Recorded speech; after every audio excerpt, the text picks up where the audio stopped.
to notes. I'll link to at least, I'm pulling most of this from an article that I wrote. And so you'll be able to just say, hey, I heard this guy say this stuff and it's in this article. So I am plagiarizing myself.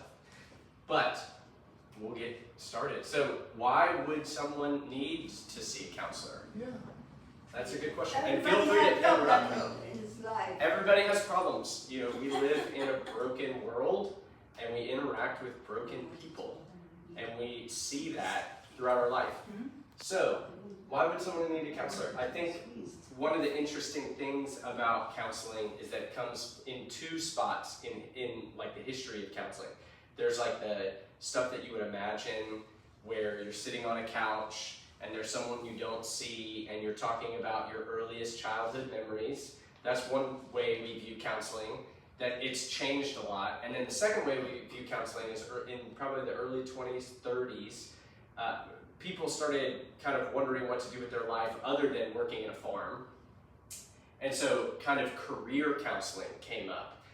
And so that's actually the origin of a lot of the United States counseling history. And it happened in schools. And so when you think about why you might see a counselor, there's a lot of reasons, those being kind of the origins. But we could talk about what has changed in your life. We could talk about career choices. We can talk about grief, if you're isolated. Talk about the values that you hold and exploring how those might even change from 6 years old to 66 years old. We could talk about life transitions, family and relationship issues, chronic medical issues, anxiety, stress, depression. Those are kind of the words that we use a lot. And so why should you see a counselor? It could be a variety of reasons. I think at the very least, it's someone who will listen to you, right? People pay me a lot of money to just listen to what they have to say, distraction-free. And it's amazing, even just that, how healing that can be when you're going through something really challenging. I think about kind of where you guys are at, and I'm imagining one of the things that has happened due to increased lifespan is, we have this almost new phase of life where you're like, I don't work for a maybe a paycheck, and I used to do all these things, and that's changed. How do I want to spend my life now with the remaining time that lies ahead? And so I think, in my own experience, my grandparents have not done any self-exploration, and they don't really interact with me in a really positive way.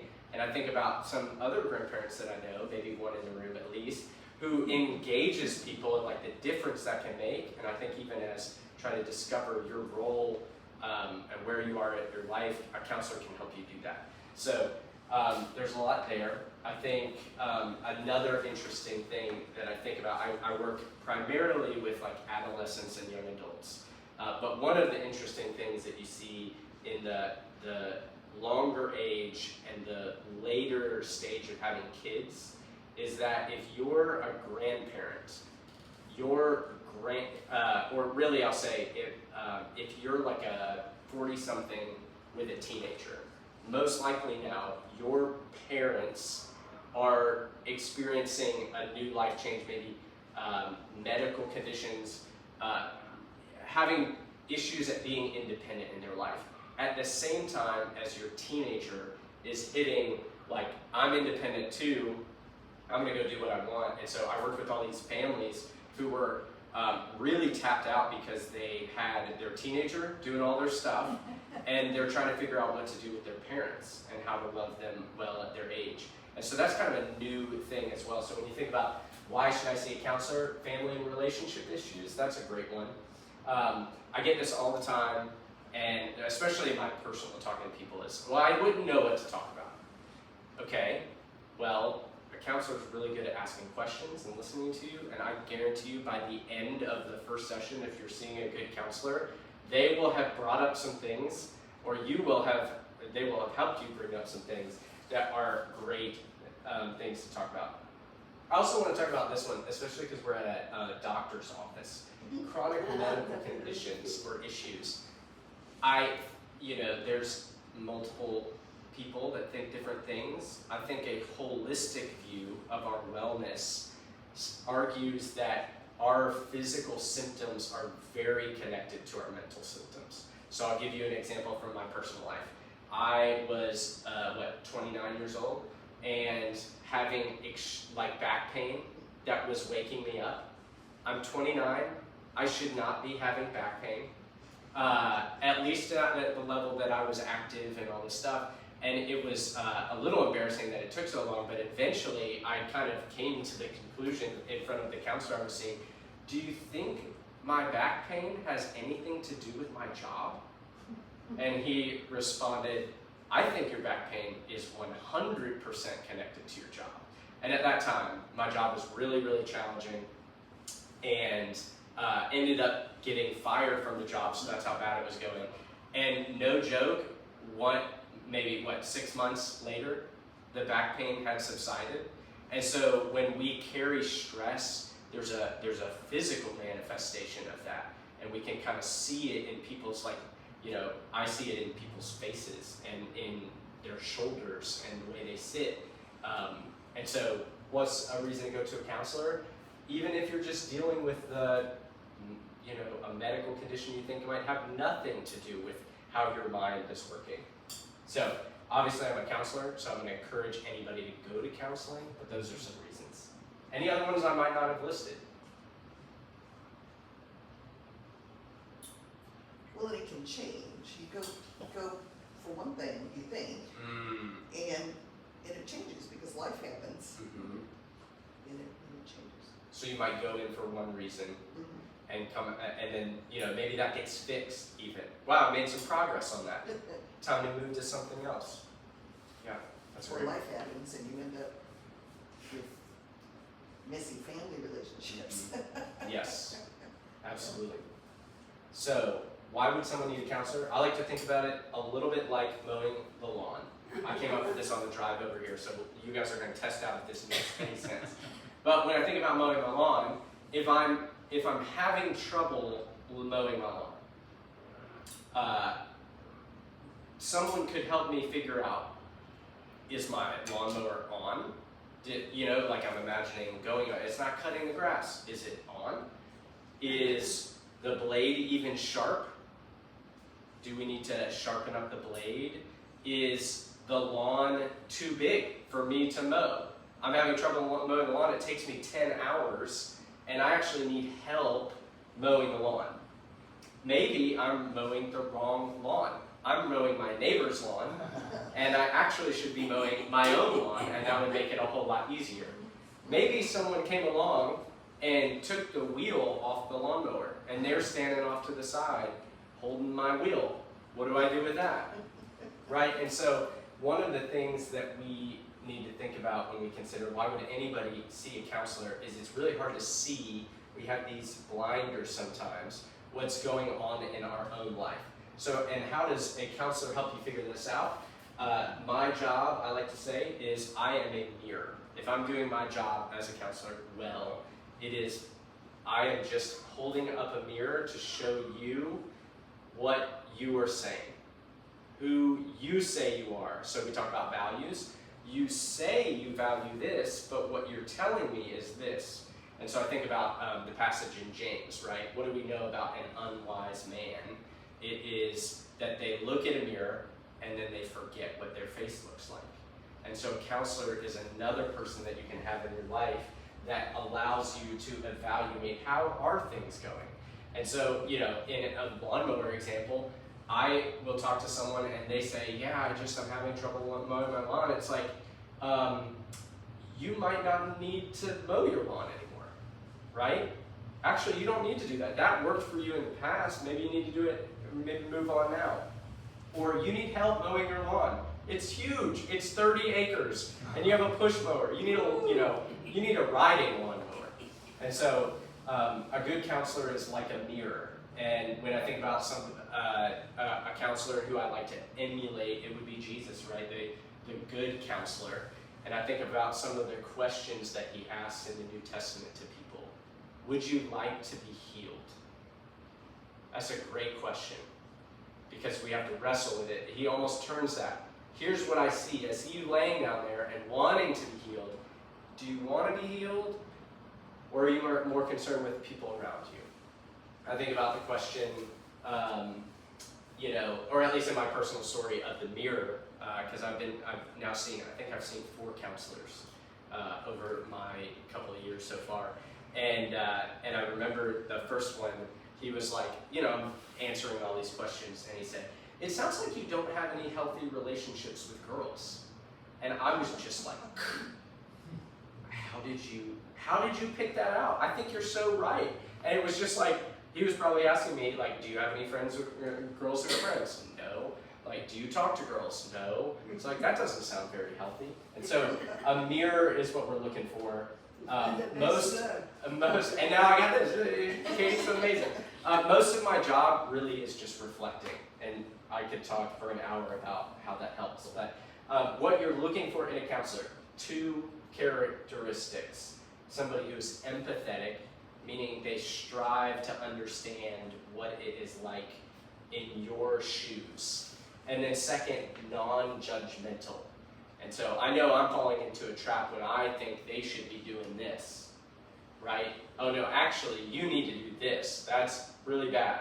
And so empathetic, non-judgmental, and you think about going back to Jesus, the 2 probably the most powerful moments for me, thinking about what he would be like as a counselor, are talking to the rich young ruler, and he says, "I've kept these all since I'm a child." And he said, "Well then, maybe the next thing is to go and sell everything you have." Ouch. And then the other one talked about, but no judgment. At least we don't know of any judgment in that statement. And then the second one is, of course, the woman who's caught in adultery, and he says, "I don't condemn you. Go and sin no more." And so when you're looking for a counselor, this is a great place to start.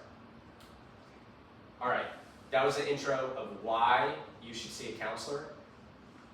Now, a couple of kind of facts and insider information of what I know of how to go about finding a counselor and use your money wisely.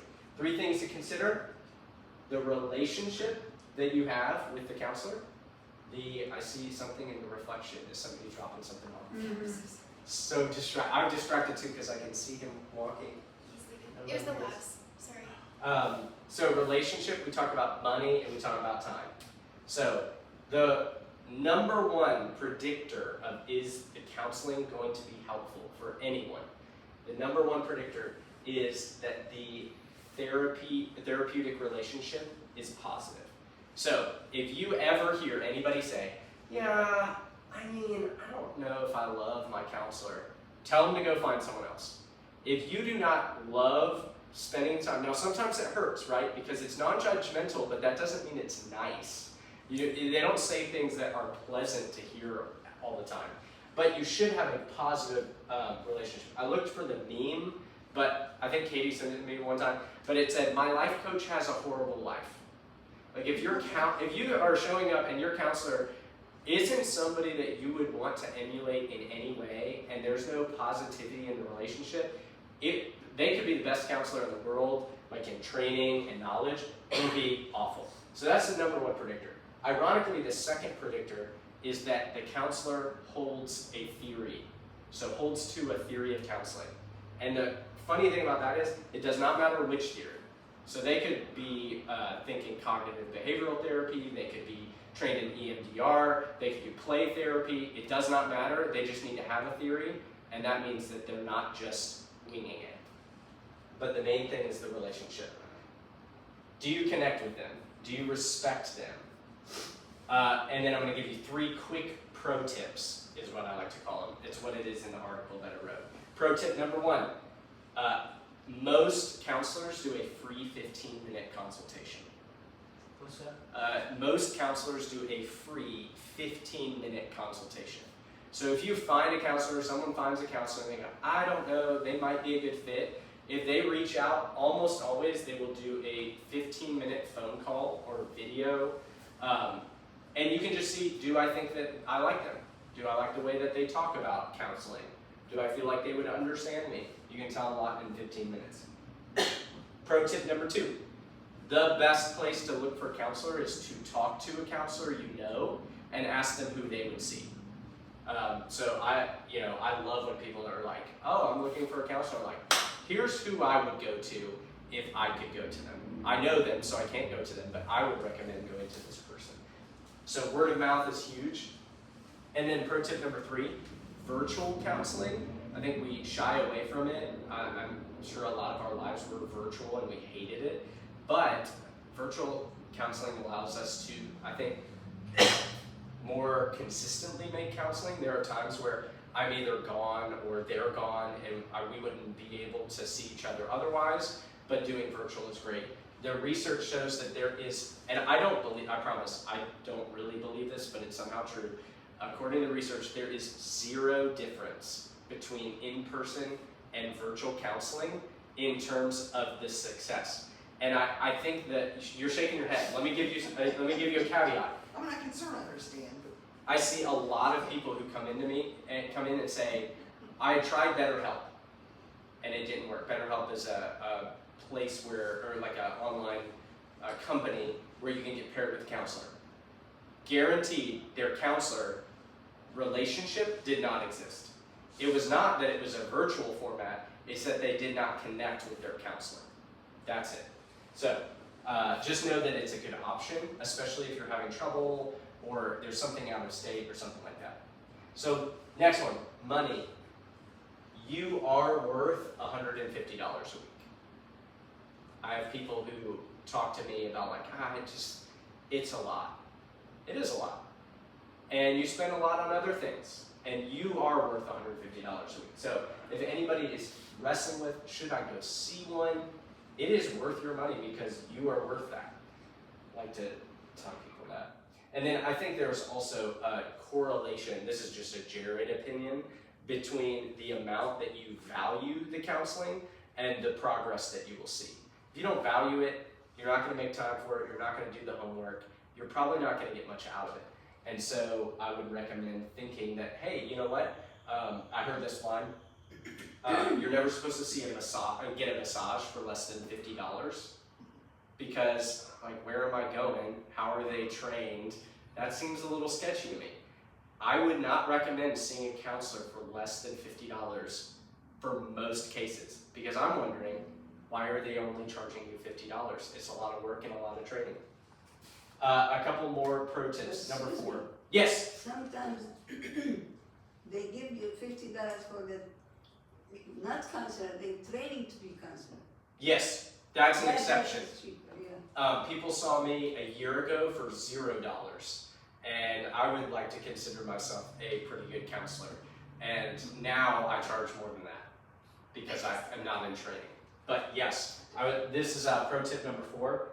Master's levels counselors in the weird spot of being trained, and you usually don't have to pay as much because they're not, well, they might get paid, but very rarely.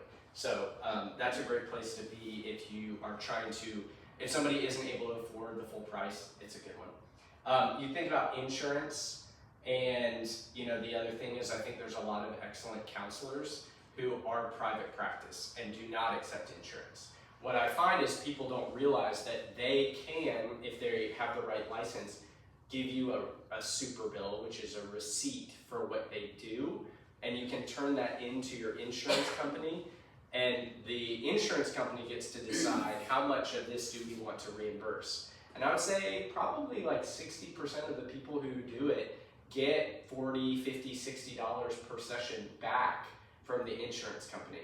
And so you see the full sticker price of like $150 per session, but I've had somebody who 2/3 of their session is already paid for. So he's getting $100 back. $50 is just a copay if you can front the money up front. But there's other ways that I've seen people pay for counseling without having the money. And one of them is employee assistance programs. Sometimes through jobs, people can access that. And then the counselor will have a connection with the EAP and then be able to see them through that. Hospice also, I learned this. I wasn't able to take advantage of it, but when my dad was in hospice, for the whole time he had access to free counseling. and all of his immediate family had access to free counseling through hospice. Chris can double check if I'm right on some of these things, but I think this is just an example of like there's ways to work around it.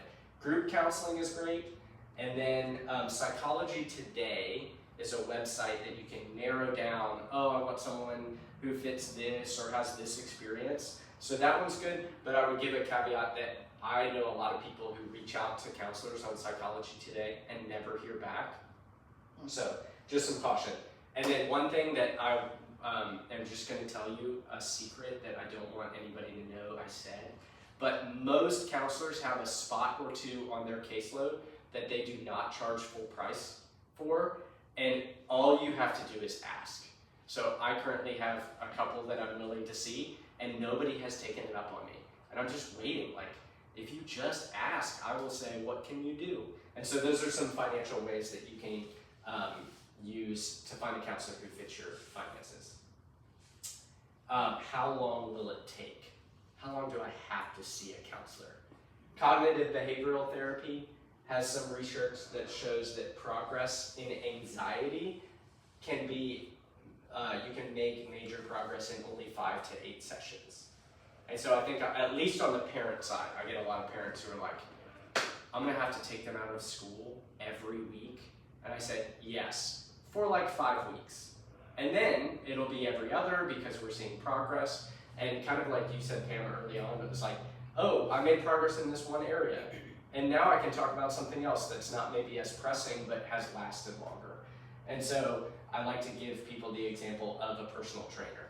How many of us have our first workout with a personal trainer and feel good after the workout? You say, why did I go? And then the next time when you have the next appointment, you go, I don't want to go. This is going to hurt. It's going to be uncomfortable. I know it's good for me. That's kind of like what it is with counseling is, you know, after a couple of sessions, usually people see progress, but you're not going to notice a physical difference in the mirror after 2 workouts. But after several months of doing work, you're obviously going to notice a change. Licenses. These are 2 final thoughts on the kind of how to choose a counselor. They have a ton of letters after their name, and that's just because they haven't been around as long, and so the licenses are a little weird. But if you see anybody's letters, you can always look it up. But LPC is the most common thing that you'll see, and that just means licensed professional counselor. LMFT is licensed marriage and family therapist. We have social workers. In some states, it's pastoral therapists, certified pastoral therapists. And then obviously some doctorates that can do counseling.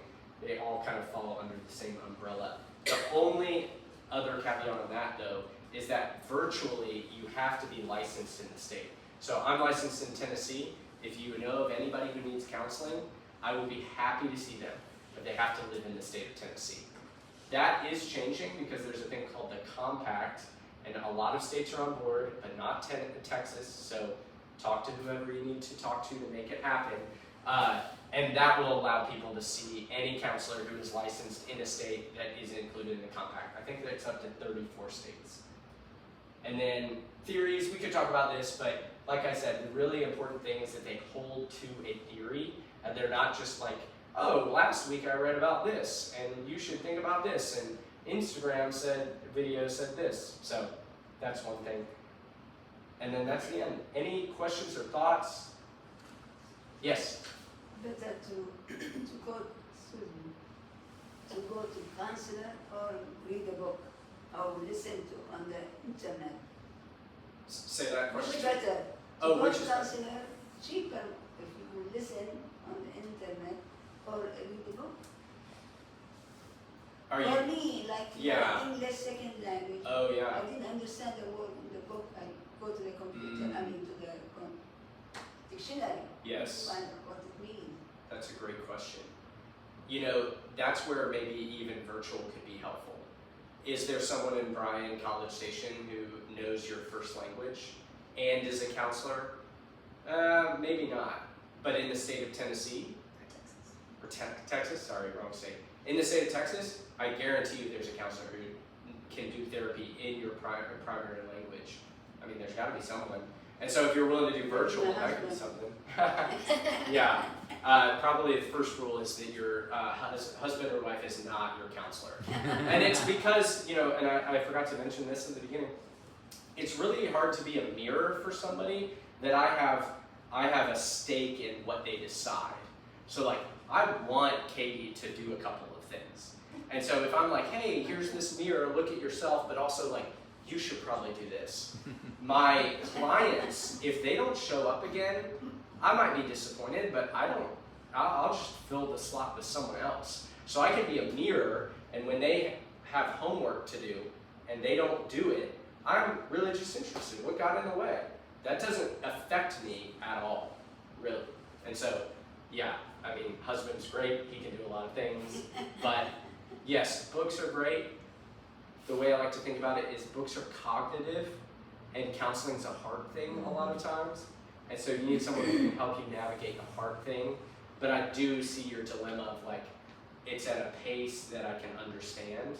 So I'd be interested, you can, Psychology Today, you can type in Texas, virtual counseling, and then you can select languages if you wanted to see if anybody was a counselor who could speak your language. What language is it? Arabic. Yes, there's gotta be somebody. Oh, yeah. We could do it, hey, we got done a little early, I'll type it in at the end and we'll see, just out of curiosity. Yeah, I don't know Arabic. And I can't be your counselor. Any other thoughts or questions? What stands out to you? I feel like you've got a lot. How do you Let's know? do it. Oh, always. I got everything. How do you know when it's time to look for a different counselor?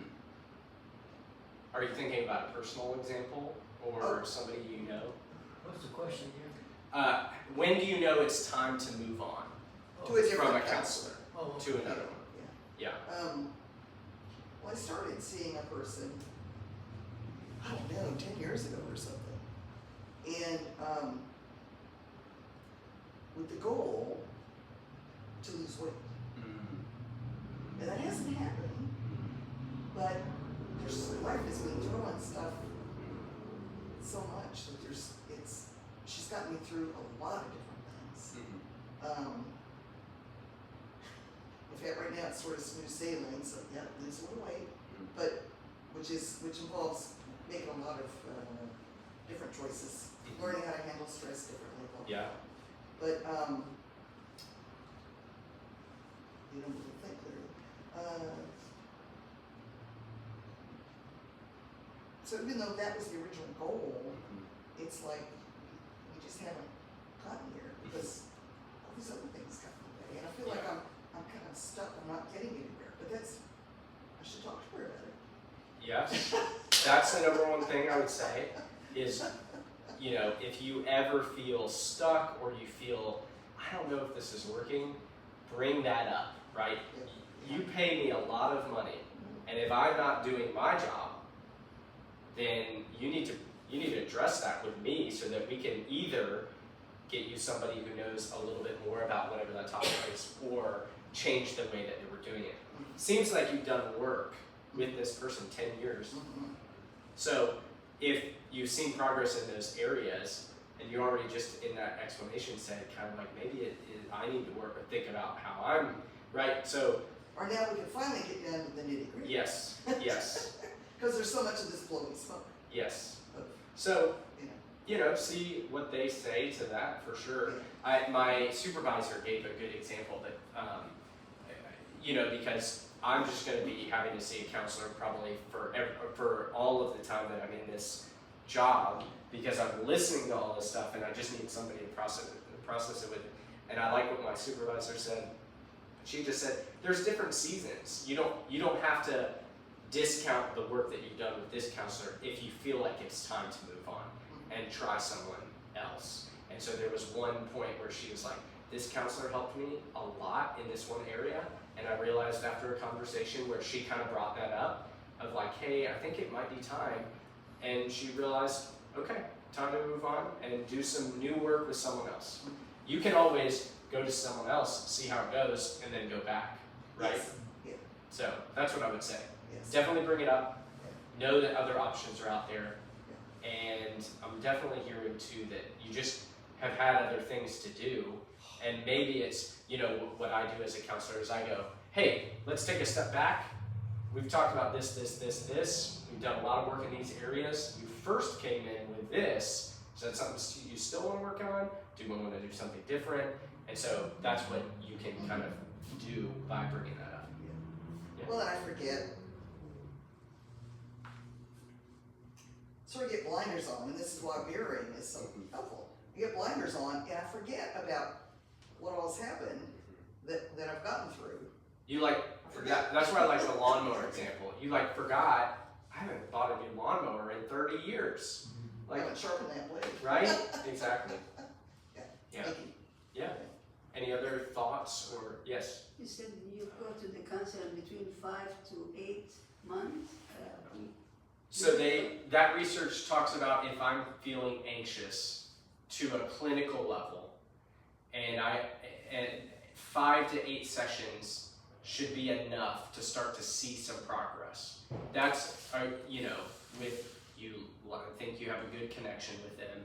They're trained, but 5 to 8 sessions. So I usually see 3 to 5 personally, but I work with kids, and so kids they get better so much faster.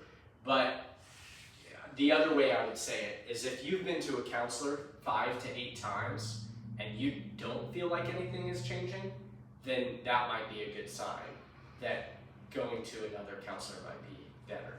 But I say 5 to 8 to encourage people. This is hopefully not a forever thing. My hope is that you come and see me and then eventually don't have to see me anymore. But there are times like life comes up and there are situations where you back off and you go once every other month or something like that. So yeah, that's what I meant by 5 to 8. Did that answer your question?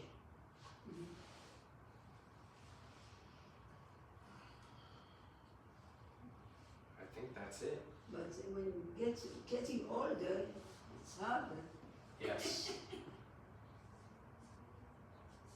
Well, thanks for listening. What are your thoughts on your pastor being your counselor? My job that I was fired from is a church, so take this with a grain of salt.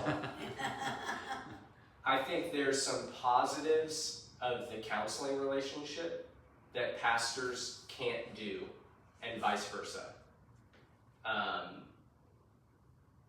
So both is great. I think pastors, you have that mirror, like that ulterior motive.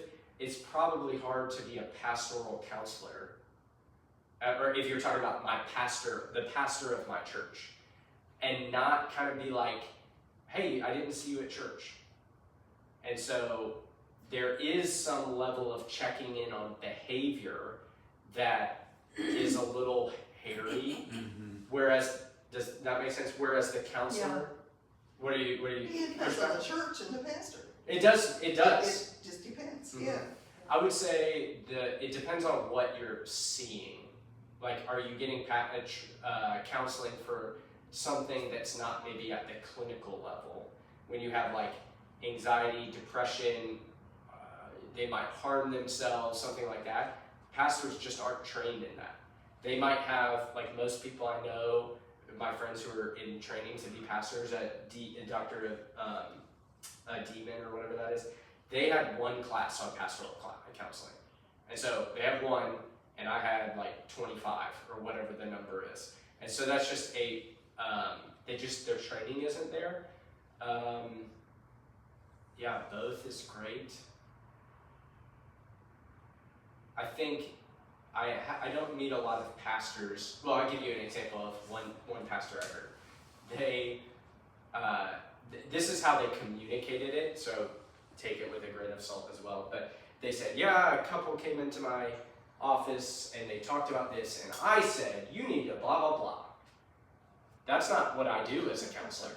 I don't tell them, you need to do this. I actually limit myself to a piece of advice. I get one piece of advice for the whole hour. And if I do more than that, I'm not doing my job. And so, yeah, that mirror is really hard as a pastor. But the positives of pastoral is you get to be with someone for their whole life. You don't charge them any money. And you get to come over for meals and be involved in their life. Whereas a counselor, ethically, I just see you when you come to my office and no other time. So that's what I would say. Okay. Yeah.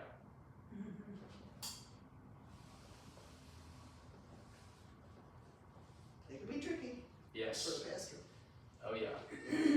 because they probably know you and people you're discussing, if it's Oh gosh. relationship issues. Yeah. Talk about confidentiality as a pastor. Oh, boy, yeah. It's ironic that you asked that because my my supervisor at my current site, I just have I know a lot of the pastors in the city because I worked as a church in the city. I've seen so many of them coming in and out of my supervisor's office.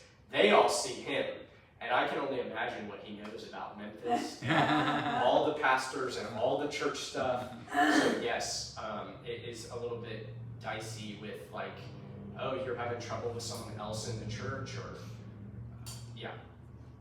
Yes. My nephew, he was teenager, new guy, went to the pastor and said, I have some issues. He said, go and fix your issues and come back to church. I said, church is the hospital for the soul. What's that answer? You think that's good answer? And he destroyed his life. Yeah. Actually, he doesn't go to church at all. People have different views on this, and so I land in one camp. But in particularly pastoring or counseling in the Bible and how those fit together, I like how one person said that the Bible is sufficient, but not. Oh shoot, we talked about this. What was the other word? It's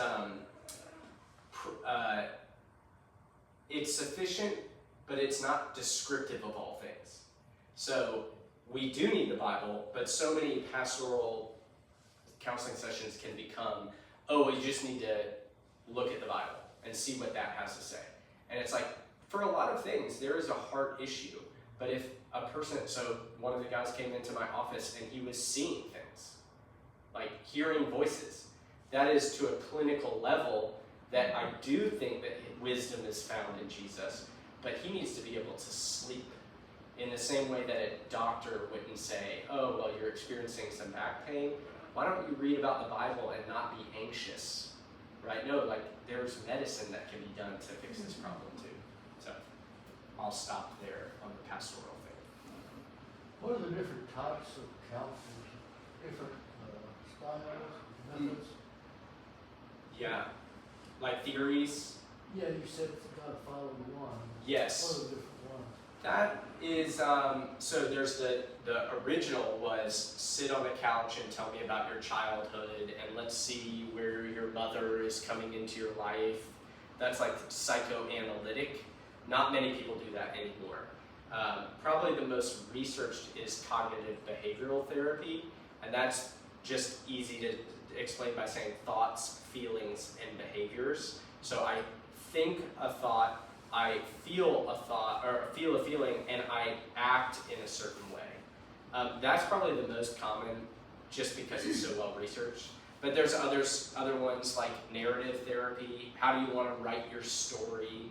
There's EMDR, which is super popular and hip right now, and that's like where there's sensory. They'll do tapping or lights, and it's kind of crazy. It's like mysterious, but it's well researched that like we have these left brain, right brain, but in doing these lights or these tapping, it kind of connects those two sides of our brain, and so you'll be thinking about a particular memory, and they're kind of tapping your left or right leg or something like this. And it's pretty crazy. And so that's kind of like not a style, but a certain intervention. But there's a bunch out there. I would say it all kind of is the same thing. They just use different words. And like, depending on how much money the person who made it wants to make, they might do their lingo. So if you go to a counselor, should you ask him how he wants to do it? that's a great question in the 15-minute consultation. What is your theory that you hold to? Okay. And they should be able to tell you that. I also love asking, how do you incorporate faith into your counseling? I did a 15-minute call with my current counselor, and his response was, as much as I can. So, some people might say, oh, I think the Bible is, we're just going to go back to the Bible. And it's like, that might work for some people, it might not work for others. But that's a great question that you can ask before you show up. Or session 1, how do you think about counseling? Yeah, great question. All right, well, we'll call it there. All right. You know my father. If you need to ask any questions. And then, actually, I'll show you this. If you scan this with your phone, this is the article that I have. I promise it will work with your camera.